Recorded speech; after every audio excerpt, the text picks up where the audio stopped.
नमस्कार, आप देख रहे हैं AP100 टीवी लाइव। देश की पहली शिक्षिका का मनाया गया जन्मदिन।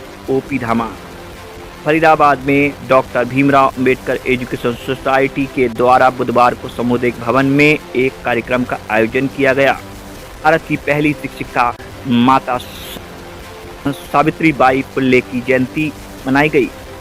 कार्यक्रम में नगर निगम की भूतपूर्व महापौर सुमन बाला अतिथि थी और मुख्य अखबार के भूतपूर्व वरिष्ठ पत्रकार अशोक शर्मा ने कार्यक्रम को अध्यक्षता की और हिंदुस्तान विजन यूट्यूबर चैनल के मुख्य संपादक सुरेश गौतम और उनके सहयोगी भावना पाठक विशेष रूप से आमंत्रित थी।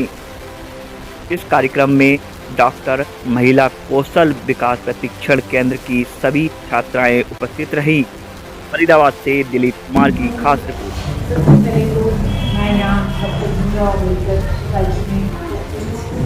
हमारे बड़े भाई हमारे बड़े भाई पत्रकार भी हैं अपने अशोक भाई साहब, गौतम भाई साहब, की बहन भावना, पत्रकार भाई साहब, जो संचालन कर रही हैं बहन जी, बच्चों को बहुत अच्छी तरह से सिखाती हैं। आपने बताया बच्चों ने हमें बड़े प्यार से सिखाती हैं। इन सबका मैं बहुत बहुत धन्यवाद करूँगी। जो प्यारी प्यारी बेटियाँ बैठी हैं इनको भी प्रणाम करूँगी, क्योंकि बेटियाँ प्रणाम करने की होती हैं, आशीर्वाद देने की, तो मुझे इन सबका आशीर्वाद मिल गया। बेटियाँ जैसी लक्ष्मी हो और लक्ष्मी को प्रणाम करना चाहिए। आज हम सब लोग यहाँ पर नए साल के उपलक्ष्य में और हमारी प्रेरणा सावित्रीबाई फुले के जन्म जयंती के अवसर पर यहाँ पर उनको श्रद्धा सुमन अर्पित करने के लिए एकत्रित हुए हैं। सभी बेटियों ने उन्हें अभी पुष्पांजलि अर्पित की, सभी ने उन्हें पुष्पांजलि अर्पित की और इनसे प्रेरणा ली और आशीर्वाद दिया। सावित्रीबाई फुले एक अपने में एक प्रेरणा है जो सारी महिलाओं की प्रेरणा है। जब सावित्रीबाई फुले जी छोटे थे, उनकी 9 साल में शादी हो गई थी, उनके पति 12 साल के थे ज्योतिबा फुले जी। तो उन्होंने जब शादी हुई तो वही बात हुई जो हमारी प्रेरणा स्रोत निर्मला भामा जी हैं कि वही बात उन्होंने भी रखी जो अभी भाई साहब ने बताई कि पढ़ाई के लिए बोला उन्होंने, कहीं घूमना फिरना नहीं है, पढ़ाई करनी है, देश के लिए बढ़ना है, राष्ट्र के लिए बढ़ना है। तो ऐसी भावना इनकी भी थी। ये भी हमारे लिए एक प्रेरणा स्रोत भी है जो हमारी बेटियों को आगे देखते हैं। आज 65 बेटियाँ आगे बढ़ रही हैं, कुछ सीख रही हैं, तो उन्हीं की प्रेरणा स्रोत है। जब सावित्रीबाई फुले जी ने पढ़ाई चालू करी, वो बड़ी हो गई, तो वो जब शिक्षा किसी को देने लायक हो गई, तो वो जो पहली शिक्षिका थी हमारे देश में जो मतलब बच्चों को पढ़ाती थी, तो उस टाइम ऐसा था कि लड़कियों का पढ़ना पाप होता था। जब वो पढ़ाने के लिए स्कूल जब उन्होंने खोला और पढ़ाने के लिए घर से बाहर निकलती थी तो लोग उनके ऊपर कीचड़, गोबर, टमाटर, मतलब जो गंदगी होती उनके ऊपर फेंकते थे। जबकि वो तो किस काम के लिए निकलती थी? अच्छे काम के लिए, कि बेटियां आगे बढ़ेंगी। अभी भावना जी ने बताया जब एक बेटी पढ़ती है तो 3 घर, एक तो माता पिता के घर को उभारती है, एक अपने ससुराल को, और एक स्वयं भी कॉन्फिडेंस आता है उसमें, एक आती है हिम्मत कि मैं भी किसी को कुछ कर सकती हूँ, मैं आगे बढ़ा सकती हूँ, किसी की प्रेरणा बन सकती हूँ।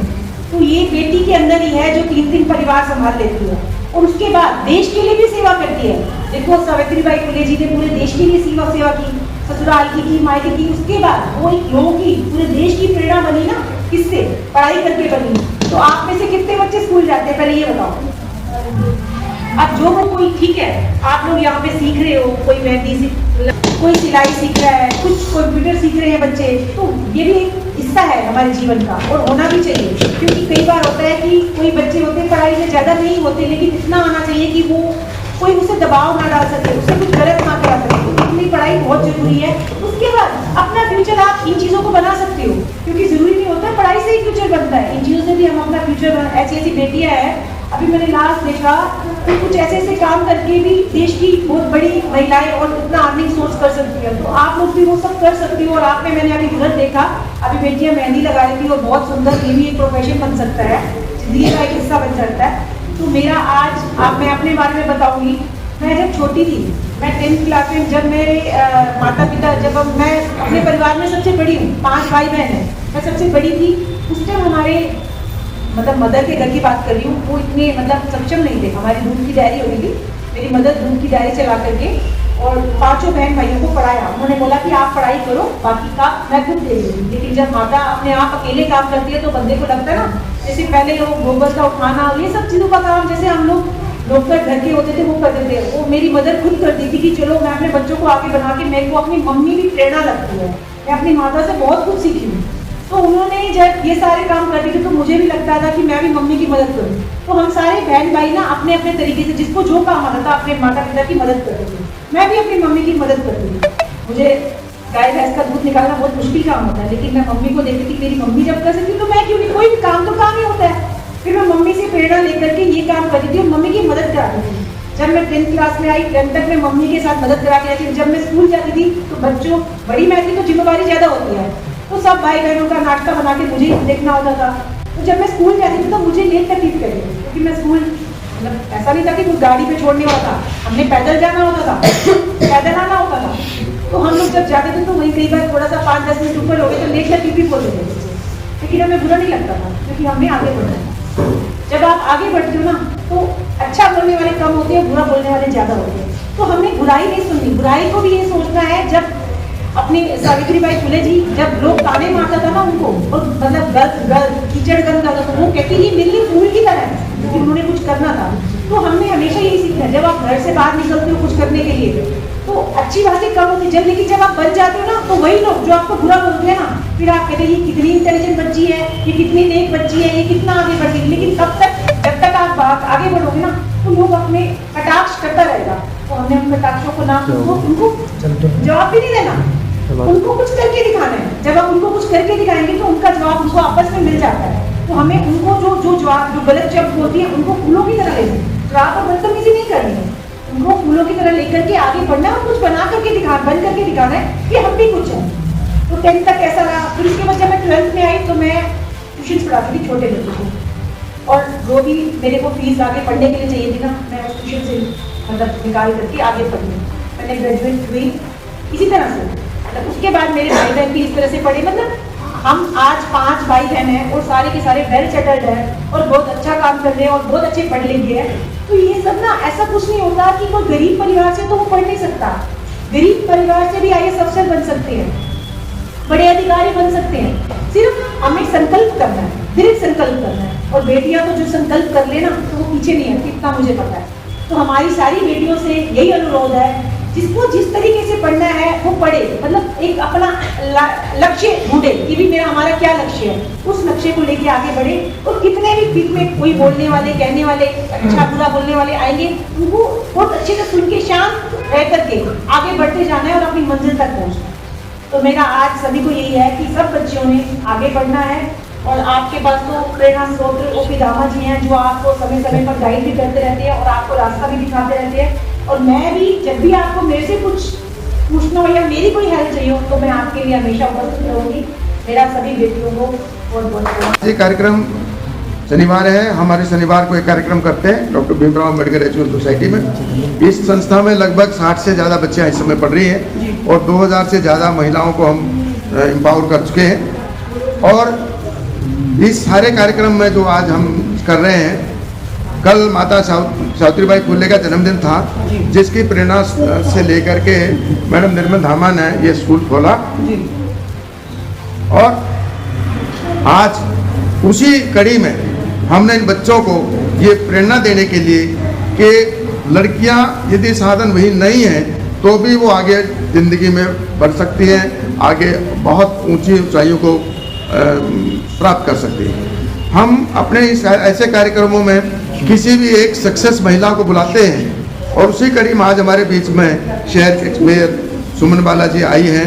मैं उनका हार्दिक स्वागत करता हूं। उन्होंने अपनी ज़िंदगी के अपने एक्सपीरियंस शेयर किए और बच्चों को मोटिवेट किया। हमारी संस्था का एक ही मकसद है, ये बच्चे जहाँ स्किल डेवलपमेंट की ट्रेनिंग लेते हैं, मेहंदी सीखना है, आर्ट्स का है या कंप्यूटर्स का है या और है, हम इनकी पर्सनैलिटी डेवलपमेंट्स की भी बात करते हैं, हम इनको राष्ट्र प्रेम की भी बात करते हैं, हम इनमें जो देशभक्ति की भावना उनको भी हम ट्रेट करते हैं। और उससे भी ज़्यादा ये है कि हम इतिहास के पन्नों को उल्ट के हम उन क्रांतिकारी महिलाओं की, उन सक्सेसफुल महिलाओं की जो बिल्कुल ऐसी परिस्थितियों में से निकल के आगे बढ़ी और जिन्होंने देश की सेवा करी, उनसे भी इन बच्चों को अवगत कराते हैं। उसी कड़ी में आज माता सावित्रीबाई फुले की जयंती में इन बच्चों को बताया कि माता सावित्रीबाई फुले ने कैसे संघर्ष किया बच्चियों के लिए और कैसे उन्होंने अपने स्कूल खोल के और प्रथम महिला टीचर बनी। ऐसे thank you so much sir. हमारे साथ मौजूद हैं जयंती यहाँ मनाई गई और बच्चों को मोटिवेट किया गया। हमारे बीच में शहर के मेयर सुमन बाला जी, धामा जी का मैं आभार व्यक्त करता हूँ कि उन्होंने इतना अच्छा कार्यक्रम यहाँ किया। और थैंक यू बहुत बहुत धन्यवाद दूँगी कि वो ऐसे प्रोग्राम्स करके बच्चों को आगे करते हैं। और मैं ओपी धामा जी का, जो यहाँ के अध्यक्ष हैं भीमराव अम्बेडकर एजुकेशन सोसाइटी के, उनका धन्यवाद करूँगी कि वो ऐसे बच्चियों को जो स्लम में रहती हैं उनको पर्सनैलिटी डेवलपमेंट और कई बार होता है बच्चों में बहुत सारी कलाएं होती है लेकिन वो उजागर नहीं होता। तो ये उनकी जो कलाएं हैं, किसी को मेहंदी का, किसी को सिलाई का, किसी को कंप्यूटर का, जो भी जिसके अंदर शौक है उसको बाहर उभार के करके वो उनका एक फ्यूचर सेट कर सके, अपना प्रोफेशन बना सके। और राष्ट्र के प्रति हमारी क्या जिम्मेवारी है, समाज के प्रति हमारी क्या जिम्मेवारी है, परिवार के प्रति क्या जिम्मेवारी है, ये सब उनको सिखाते हैं। क्योंकि कई बार होता है जो स्लम एरिया के बच्चे होते हैं या एक नॉर्मल भी लड़कियां थोड़ा सा हेजिटेट होती है कि अगर किसी प्लेटफॉर्म पे जाती हैं तो उनको हेजिटेशन होती है बात करने में, अपनी बात रखने में भी। तो ये एक ऐसा प्लेटफॉर्म बना रखा है उनके लिए कि सैटरडे के सैटरडे वो उनसे कुछ ना कुछ दिलवाते हैं ताकि उनके अंदर कॉन्फिडेंस आ सके, वो बाहर निकले तो वो डरे नहीं, झिझके नहीं और उनके अंदर कॉन्फिडेंस आ सके। तो मैं स्वर्गीय श्रीमती निर्मला धामा जी का भी पुष्पांजलि उनको अर्पण करूंगी। और वो भी इन बच्चों की एक प्रेरणा है जो बच्चों के लिए हमेशा लगी रहती थी।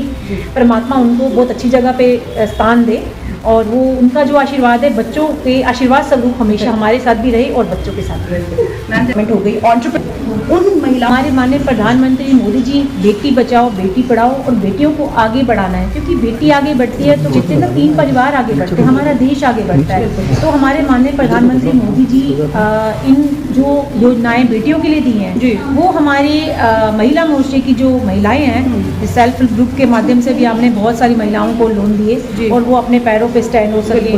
और काफ़ी सारी योजनाएं हैं जो बेटियों को दी जाती हैं। तो हमारी महिला मोर्चा की जो कार्यकर्ता है वो हर घर तक जाने का प्रयास करती हैं। और मेरा भी आप लोगों से अनुरोध है कि ऐसी पॉलिसीज़ हैं जो सरकार की निकलती हैं बेटियों के प्रति, तो उनको आप लोग भी अपने चैनल से थोड़ा सा वो करें ताकि वो हर बंदे तक वो पहुंच सके। क्योंकि कई बार होता है वो उसका लाभ ही नहीं उठा पाते, यही कारण होते हैं। बट हमारा पूरा यही होता है, लक्ष्य यही होता है कि हर बंदे तक हम ये पहुँचा सकें। टाइम टू टाइम जब आप बच्चों को देखती हैं कि आपके सिखाए हुए बच्चे ग्रो करते हैं और एक अच्छे लेवल पर, सक्सीड लेवल पर पहुंचते हैं। मैं सावित्री फुले मैम और निर्मल धामा मैम से यहाँ आकर मैंने प्रेरणा ली है। जब मैं स्टार्टिंग में आई थी मुझे बहुत प्रॉब्लम्स हुई थी क्योंकि लड़कियाँ मैंने इतनी हैंडल नहीं की थी, पर अब इनके साथ सर के साथ ज्वाइन होकर मुझे बहुत अच्छा भी लग रहा है। और मैं लड़कियों को जो स्टिचिंग सिखा रही हूँ तो इनसे ज़्यादा मुझे मिल रहा है सीखने को।